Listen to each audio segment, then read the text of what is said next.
Hey, good morning, church. I'm just super pleased to be hanging out with you guys today. I do want to share a little something with you. This Sunday is kind of the transition between we're moving from Thanksgiving and then walking our way into Advent, really. And if you those of you who don't know what Advent is, every year here at church we do celebrate Advent, and that is the anticipation of Jesus's arrival, the fact that the Son of God was born in the flesh here on earth and how that completely changed the trajectory and the story, the narrative, if you will, of humanity. And before we jump into that, as you guys can probably tell, I get super excited over that because it's the greatest story ever told, including his life and death and resurrection, all part of the same package. But before we get into the Christmas season and the Advent season, there is this one spot where it's like, okay, we go from having a spirit of gratitude and generosity and thankfulness, and then we're moving towards Christmas, but it's like, what do we do in the in between? As we look at that, I kind of want to offer you something it's not something that I haven't talked about before. Rather, it's something that I think you guys will hear from me from time to time, a little reminder of something that, you know what, we're going to get into in just a second. Before I go into that though, I want to know where my handy people are. Now, I say the word handy meaning like a handyman. If you guys don't know what that means, normally it means someone who kind of knows their way with tools, right? Somebody who has the ability to use a drill, maybe a screwdriver, can work with mechanical parts. I'm not saying full on like automotive mechanic, even though again, impressive when you can figure out how to make a car work, right? But a handy person, a person who says, "Look, I got a little bit of plumbing, I got a little bit of electrical, maybe I've got a little this, a little that." Construction could be part of it, whether it's I know how to pour concrete, I know how to level things, I know how to, use tools to make walls and put drywall up. All of these things are stuff that nobody really teaches you. And it is interesting because as time goes on, I can only speak from my own experience. I hung out with my dad in his upholstery shop. But if you guys don't know what upholstery is, it is remaking furniture. Okay, either it's making furniture out of nothing, or it's you have something that's old. Maybe you want to make it new. Maybe you want to put in some cushy or foam. I don't know what the case is, right? I hung out with my dad since I was little in his upholstery shop. But doing upholstery isn't just simply how to cut fabric, which again is a huge you think cutting fabric would be easy? It's not. I'm just telling you from experience as a child, cutting a straight line in fabric is extremely difficult, okay? That's a trade in and of itself. So, my dad taught me how to cut fabric in a straight line. He taught me how to use a drill and a screw and putting two pieces of wood together. He showed me what nuts and bolts are and how they're used in vehicles and day-to-day life and maybe fastening something down, teaching me how to use wood glue. Again, something that we just assume people know. They don't, right? He taught me how to handle electrical and how to, not touch certain wires at the same time. So then you end up with curly hair.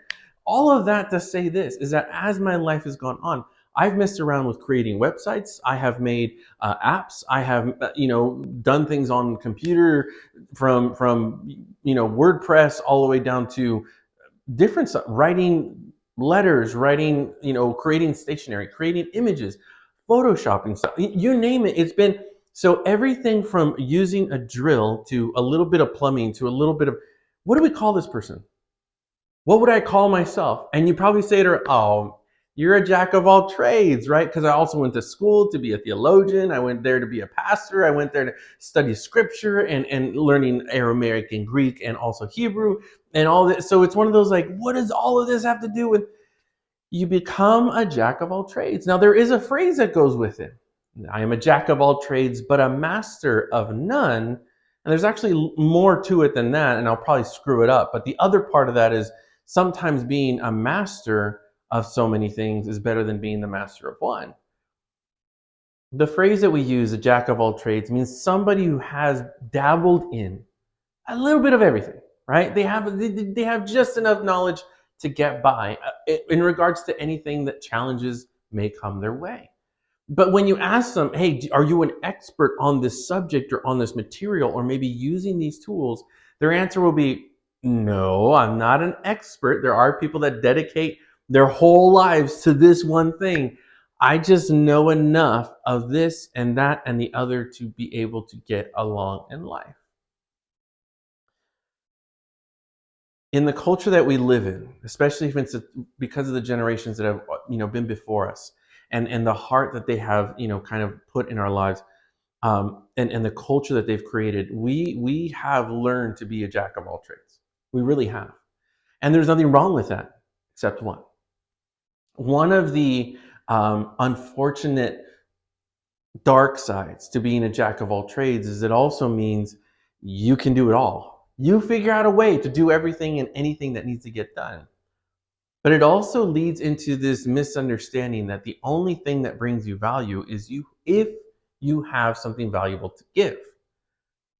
That being said, because of world wars and what have happened, and because everyone had to help out, everyone had to do their part in order to, survive and make this world come out the other end of these wars. People learned that they needed to do things, they needed to do them quickly, and they needed to do them often.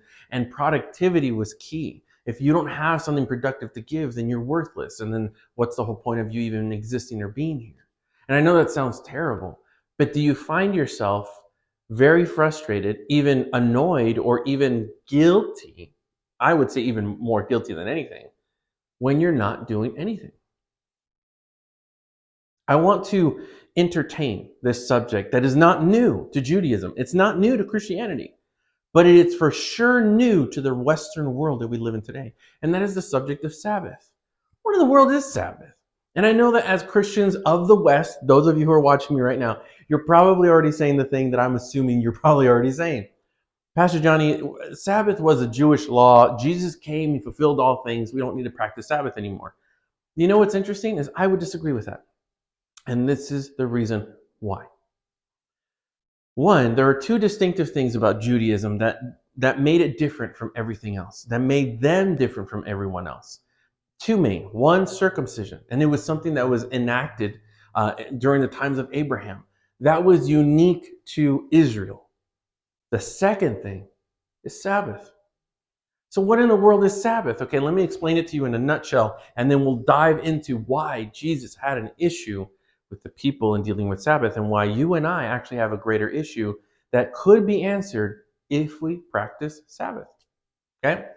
So here's the deal. When we look into the Old Testament, we look at creation. Yes, Sabbath is not something, a unique law, a unique regulation or rule of life that Judaism just randomly came up with. No, it was part of the creation story. To summarize it, you can read Genesis 1 and 2, and you find out that God made everything. I mean, the planets, he's made the grass, the animals, he's made trees and everything that we see. He's seen the seas, the clouds, rain, everything, you name it. He goes through the process of making all this, right? Mind you, he hasn't lifted a finger. He hasn't done a thing. He just speaks things into existence. As they begin to exist, he then makes humanity and all the rest of it. So by the time he gets to day 6, God has now made everyone and everything. But what's beautiful is as we read the narrative of Genesis, we find out that there's one phrase that God repeats over and over again. It's good. He says it's good. What's funny is in the Hebrew, the word for good is not the same as we would say in the English. We think good and we're thinking, well, it's the opposite of bad. It's not the definition of good. Well, maybe it's because it's right. You're getting close. In the Hebrew, the word for good means functional. It means it is working the way that the creator that made it is working that way, okay? So in other words, if he made, an orangutan, it's not walking around barking, trying to chase cats. Like, you would go, that's a dog behavior. Why are you acting like, thank you. An orangutan is going around eating bananas and going from tree to tree and doing the ooh, ooh, ooh thing. I know, you're like, wow, he did that. I did. It's functioning. It's doing exactly what it's created to do. That is a definition of what God says it is good, right? As creation goes on, now we're on day 7 and God does something unique that he had no reason to do. According to Genesis chapter 1 and 2, it says on the 7th day, God rested because he had made all of his creation and he saw that it was good. It's all functioning correctly. So God rests. That was the creation of Sabbath. It is part of the creation narrative and story. That then finds its way through the story of Abraham, Isaac, and Jacob, the people of Israel, they started to dedicate a day of rest, a day of no work, a day of no exerting their authority upon the earth. Now, before we get into where it went wrong, let's talk about the intentions were. The intentions of Sabbath. Well, first off, when did God make Sabbath?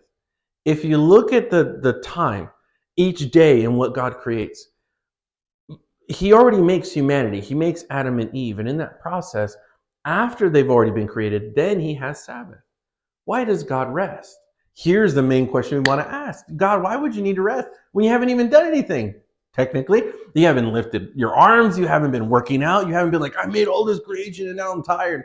According to scripture, he never tires and he never sleeps. He never has to rest because he doesn't live within time and space. He doesn't function that way. He's nothing like us. Yet we are very much in similar ways like him. Why does he rest? He rests because he knows there are little eyeballs that are watching him. You guys ever done anything in front of your kids because you want your kids to see you do it? Okay. God rested on the seventh day because he wanted his creation to know that if you work 7 days a week, you will become dysfunctional. Now, for those of you who just went through Thanksgiving and have family, you know exactly what dysfunctional is. What does dysfunction mean? It means it's not working the way that it was intended to work. Thank you. That is the opposite of good. So here we get back to God creates all of creation. He rests. Why? Because everything is functioning correctly. He shows his creation, don't work 7 days a week. You have to stop one of these days and rest. And now here comes the bigger picture. God, why do we have to rest? Why can't we work 7 days a week? Let me ask you this, not based upon science, not based upon research. Don't ask Google yet, but you can afterward. In the days that you used to work 7 days a week, didn't you get sicker more often? You notice you did. Why? Because you have biologically been created to not function for 7 days. You need a day of rest. So what is the bigger picture? Why Sabbath? Because on the seventh day, God rested, meaning he knew his creation was functioning the way he wanted it to, and everything was good. And he wanted to show his little creations, Adam, Eve, you don't have to labor all the time. Why? Because the one who made everything is actually the one in charge. Let me put it to you in another way. When I practice Sabbath, I am in essence one of several things. The first one is this. I am releasing my control of my world into the hands of the one who has greater control to begin with. In other words, I'm surrendering. When I choose to practice Sabbath, a day of rest, I am allowing God to be the one in charge and in control. That's huge. Why? Because Sabbath was created so that we could worship God, so that we could spend time with God. I don't have busyness to do. That, by the way, is the one sin that we completely ignore and completely don't ever judge. And that's the sin that previous generations have given to us. The sin of hurry and the sin of busyness. Come on, you got to do something and you got to do it fast. Why? Because you're in a rush to die? Why is everything in a hurry? Why is everything in a rush? And if you'll notice, busyness and hurry are the main things that kill our spiritual walk. Our soul is drained and it gets sick and it gets worse when we find ourselves being busy with everything else instead of I am not being busy. Instead, I am giving my time, energy, my worship, my heart, my soul is being refreshed because I'm spending time with God.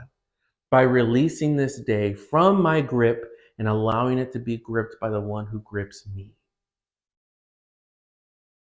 This is the purpose of Sabbath. The goal of Sabbath is not to make it a rule and law of let's not do anything in order to not sin. First off, can we talk about sin? What is sin? Sin, to better help you understand, is dysfunction. Whenever we as human beings or we as a world do things that do not go according to the created order the way they were intended, that is where sin always shows up. Dysfunction is what ruins everything. So why did Jesus come and die and rise again? To set us free from sin? Yes, but we normally think of sin as he set us free from bad behavior. It's deeper than that. Come on. That's why Christianity looks so silly at times, because we judge behavior so hard and we do not judge the heart behind the behavior. Behaviors are symptoms, folks. They're not the actual disease. What is the actual disease? The disease is when I choose to take my life away from God. I put my crown on and say, I'm king, I'm ruler, and I'm in charge, and I know the most. You have officially become dysfunctional. And when we do that, we then start to hurt one another, dysfunction between us and God. We begin to distance ourselves. We begin to become like Gollum and going into caves emotionally and protecting something that we call our precious. And all it is something shiny. We become functional, both within the kingdom and within society and within God, when we choose to surrender ourselves to Him. Worship does this. Spending time in prayer does this. Sabbath does this tremendously. I want us to learn how to do nothing well. Because by doing nothing well, we are acknowledging that the one who is greater than us is actually the one in control. Let me put it to you in a different way. I want to be the master of what? None. I may be a jack of all trades. I may have dabbled in all things. But I'm not the one in charge of any of it. I am a jack of all trades, but I am the master of none. The master is our Lord Jesus Christ. The master is the Father. The master is the Holy Spirit. Now we can enter this conversation. According to Mark chapter 2, starting with verse 23, on the Sabbath he was going through the grain fields, and his disciples began to make their way, picking some heads of grain. The Pharisees said to him, "Look, why are you doing what is not lawful on the Sabbath?" And we'll talk about where this rule comes from. He said to them, "Have you never heard what David and those who were with him did when he was in need and hungry? How he entered the house of God in the time of Abiathar, the high priest, and ate the bread of the presence, which is not lawful for anyone to eat except the priest, and also gave some to his companions." Then he told them, "The Sabbath was made for man, and not man for the Sabbath. So then the Son of Man is Lord even of the Sabbath." The religious leaders notice violation has happened. According to the Sabbath laws and rules, which again, I told you, it went from functional to dysfunctional. Where did Sabbath go dysfunctional? When we created rules to make sure that we followed them and not to make sure we spent time with God. Instead, there were rules. There were rules that say you cannot go more than 800 paces anywhere. There were rules that said you can't do any work. If your animal falls into a ditch, you're going to have to wait a day to go get him. If you sprain your ankle and it's not life-threatening, you can't set it in place, or your broken arm, if it's not life-threatening, you have to leave it till the next day. They were doing things that were like, you can't lift up a mat, you can't, wash a dish, you cannot, do anything. There was zero work that was allowed. None. You couldn't go a certain distance. Speaking of certain distance, remember I told you couldn't go more than 800 paces away from your home. Otherwise it's considered work. You also couldn't pick grain, which we'll get to. Once upon a time, I think it's Brooklyn or something like that, there was a man who noticed that as he was walking down the street, there was an apartment building that had its window open all the time. He noticed that from the window, there was a wire that came out that window and then down the street. And then he noticed that same wire came up the street and into that same room. Thought that's weird. So one day he decided to venture on and check the wire. He followed the wire, and the wire went one block this way, 2 blocks that way, 1 block back, and 2 blocks. He noticed that it was going in a giant circle, and he thought, so weird, so odd. Finally, he started to ask the neighbors and people that lived in the building, why is that wire coming? And finally they go, that is the apartment of a Jewish man. Jewish man, he said, really? So he found the Jewish man and asked him, hey, sir, I've noticed every time I take a walk, there's this wire that comes out of what is that wire? Is it like cabling? Is it power? He goes, oh, no. You see, that wire is an extension of my home. And down the street is the grocery store. There's the coffee shop. There's my favorite restaurant. And on. He had a list. his friends, his neighbors? Well, in order to follow the Sabbath law of not walking 800 paces further than you should, he had a wire that went all around the main locations that he wanted to get to, because as long as he was around that wire, he was less than 800 paces away from the extension of his home. You're probably thinking, that is a genius. He is, but at the same time, isn't it just funny? Because you're like, seriously? Like, you're bending laws to follow laws. Here's what they've done wrong. The disciples of Jesus were walking with Jesus. They were hungry, starving, ladies and gentlemen. Why? Because they were fasting earlier. So all of a sudden they're hungry and they're looking at Jesus. They're like, oh, but it's Sabbath, which means that we can't eat and we can't find food. We can't get food. We can't. And they find that they're walking through a neighbor's field, which, by the way, it's legal to eat a neighbor's field, just a little bit. You're allowed to pick the grain. Jesus gives them the okay. They start picking the grain. Oh, but there's a thing. Two things. One, they're traveling. And two, they're picking grain, which is work. Both of these are considered work because the distance that they've gone to is more than 800 paces or 600 paces, whatever the number is. And so the religious leaders run up, they look at Jesus and they go, how dare you and how dare your disciples? Look, they are working on the Sabbath. This is sin and you're encouraging it. What I love is that Jesus goes, I know that those are rules and those are laws, but hey, pump your brakes. And he wants to explain something that we in the English don't fully understand, but it's actually a lawyer's way of setting the record straight. He goes, hold on. Okay, so you say that there's been a violation of laws and regulations. Do you remember reading in the Old Testament, in other words, your Old Testament, that King David, the guy that you looked to, the guy that you said the Messiah would be patterned after him and the Messiah would be even greater than him, that guy, the very guy, the most important guy in your history, King David. Okay. Wasn't it true that once upon a time, and this is an allusion, a reference to 1 Samuel chapter 22, where David is running away from King Saul, right? King Saul has lost his mind, he's trying to kill David. So for now, David is a renegade. I love that word. As he's running away as a renegade, he's got a band of misfits with him. They're starving, they're hungry. Why? Because the king hasn't given them provision. They show up to this high priest in a different area and they go, sir, we just need something to eat. Do you have anything on you that you could feed us? And the priest goes, I don't have anything for you. Well, I have bread, but you know that I'm supposed to eat the bread. I'm the priest. Normal people are not supposed to eat that bread. What is this bread? It is called the bread of the presence. It would be bread that would be baked and put in the presence of God, and it would be there. But on every Sabbath, it would be taken at the end and eaten by the priest. Nobody else. And he said, I have that bread with me. To which David said, we're hungry, we're starving. Please, can we just... And so he goes, okay, that's fine.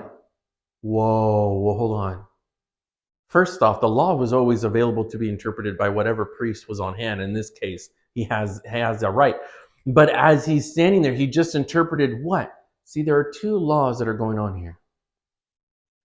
Any law that has to be followed could be superseded by another law.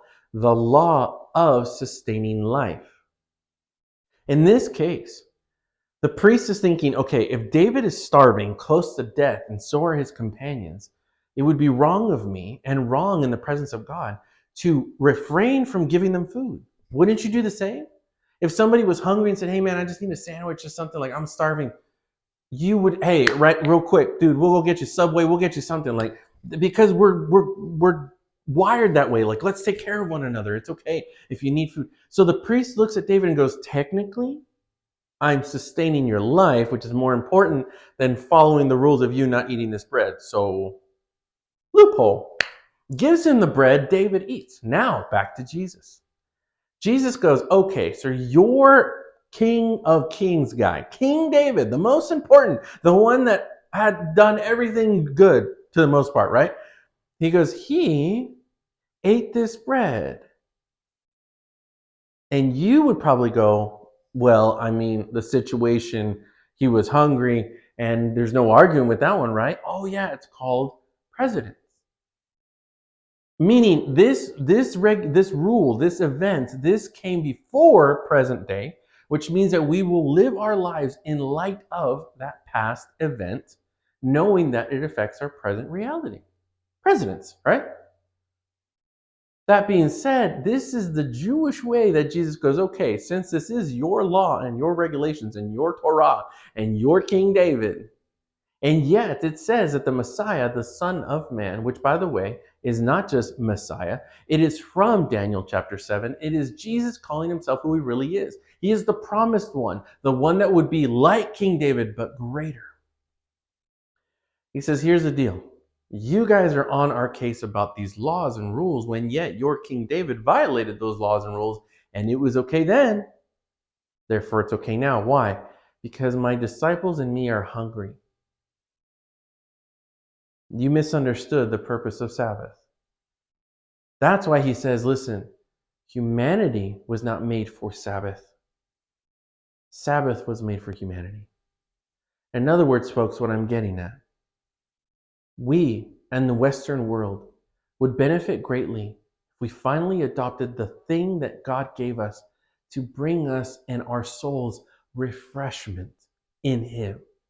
And that is the practice of Sabbath. To dedicate a day, whatever day you want, to say, hey, I'm spending the next day or so not exerting my power, not, instead, I'm going to go enjoy time with my family. I'm going to go enjoy time with God where I'm just going to worship Him. I'm just going to talk to Him throughout the day. I'm going to spend time in prayer. Or maybe I'm going to do the things that once brought my soul, more fulfillment. Maybe you're an artist like me and I'm going to take out the easel. I'm going to take out the pen and paper. I'm going to start doodling and drawing again. Just spending time with God. Spending time with my kids, rolling around on the dirt with them. Let's go on a bike ride, whatever the case is. But instead, what they said was, you can't do work because then you'll sin and then this day won't be holy. No, you've killed it now. And you've caused other people to suffer on Sabbath. Don't you understand that Sabbath was made for human beings so that they could find rest for their souls, so that they could go from dysfunctional back to functional, from it doesn't work to now it's good, because we're being formed into the likeness of the one who made us in the way that He has made us. Our world would drastically be transformed if those who follow Jesus would in fact continue to follow the practice of Sabbath and spending time in renewing their souls in the presence of God. So what does Jesus say? He says, not only was Sabbath, it's not made to rule man, but man is made to enjoy Sabbath. He goes, not only that, as the Son of Man, I have rule and leadership over it.